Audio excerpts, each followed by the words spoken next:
our head bowing down in all directions, understanding that you live in all directions. And drishti, may our eyes always glance at your devotees, understanding bhavat tanunam, that you live in their bodies. May our tongue constantly sing your glories, may our ears hear your glories, may our hands serve you, may our mind meditate on you, may we offer obeisances in all directions. And may finally we have darshan of your devotees in this mood that you live in their bodies.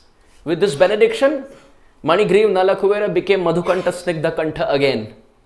So the point is, it's always the pairs which walk around doing Krishna Katha and Ram Katha. So Lava and Kusha, as they got invited into Ayodhya and they started speaking about Prabhu Ram, they start speaking the glories of the city of Ayodhya. So the whole Ramayana that we see was actually sung by Lava and Kusha to Prabhu Ram. How beautiful. The point is, the Supreme Lord is the first listener of his own Hari Katha. First listener. At Radharaman temple in Vrindavan, there used to be a pujari who used to chant Srimad Bhagavatam to Radharaman. He would read Srimad Bhagavatam in front of Radharaman. Okay, Radharaman, so we read till chapter 35 yesterday. Today we will start from 36. And his point was, he would read a chapter every day. He read that for 60 plus years in his life. Every single day for Radharaman. As he became old and he lost his eyesight, he would not be able to read.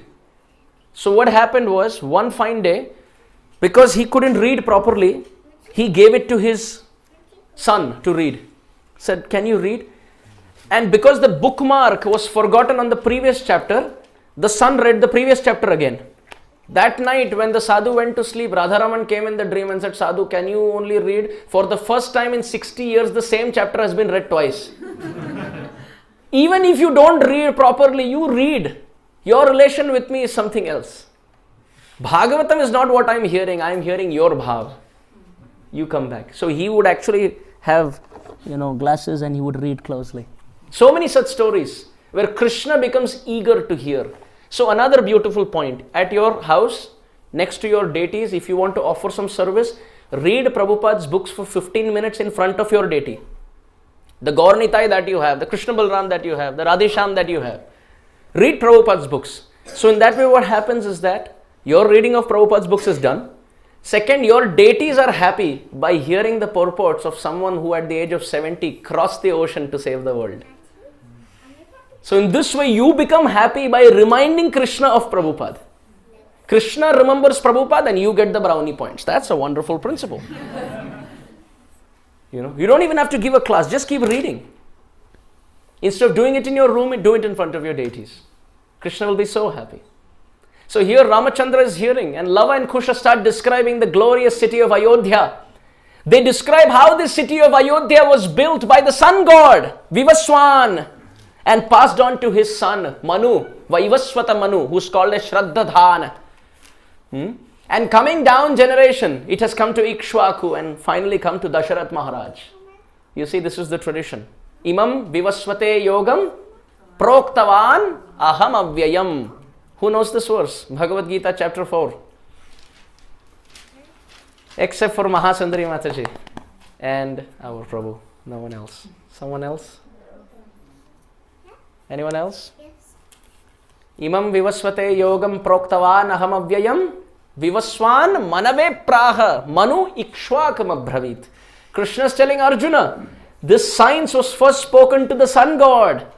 He spoke to Manu. Manu spoke to Ikshwaku. And now I am speaking to you in the 4th chapter. So the point is, Lava and Kusha speak about the whole family dynasty.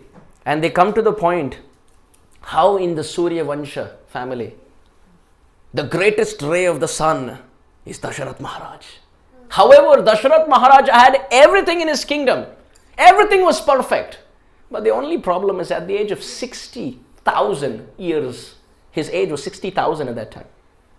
At the age of 60,000 years old, he didn't have a son. Dasharat Maharaj was depressed and disappointed. What's going to happen to this Ayodhya? Actually, the word Ayodhya is very interesting. The word Yuddha means fight. And Ayodhya means that city whom you cannot defeat in a fight. So beautiful. But do you know why? That I will tell you in the last minute of the class. So hold on. You have to remind me as to why Ayodhya is Ayodhya. Okay? So that's the ball is in your court to remind me. So they speak about Ayodhya. And they mention how Dasharath Maharaj at the age of 60,000 had everything except sons. And he was very disappointed. Putra hinam griham shunyam. As the Shastra describes. Dasharath Maharaj's house was completely vacant without a future heir to the throne. Dasharath Maharaj decided, I am going to perform an Ashwamedha Yajna, a horse sacrifice, and a Putra Kameshti Yajna, a sacrifice which will invoke a son. Not just a son, a Putra. In English, every male child who is born is called a son, S-O-N. But in Sanskrit, it's not like that. If the son is very dear to your heart, he's called as a Atmaja. But if he is very spiritually advanced, then he is called Putra. Why? Because there is a group of hell which is called as Pum. And Tra means to liberate. Even if the father and the grandfather accidentally slip down to the hellish conditions called as Pum, then he who can liberate that person from Pum is Pumtra, Putra. Tra means to liberate. Like Man means mind and Tra means to liberate. That which liberates the mind from problems is called Mantra. So Putra means that son who's so spiritually elevated that he can pull the father and the grandfather from hell by the power of his meditation. So to get such a son, the yajna is called Putra Kameshti Yajna. So Dasharath Maharaj conceived of this plan and he asked Vashishta Muni and Vamadeva Muni. Both of them gave blessings and they said, yes, you should perform. But the power potency of this yajna is high only when the rishi performing it is first class. So who's going to perform this? How is it going to happen? They said, you have to find for a rishi who's first class.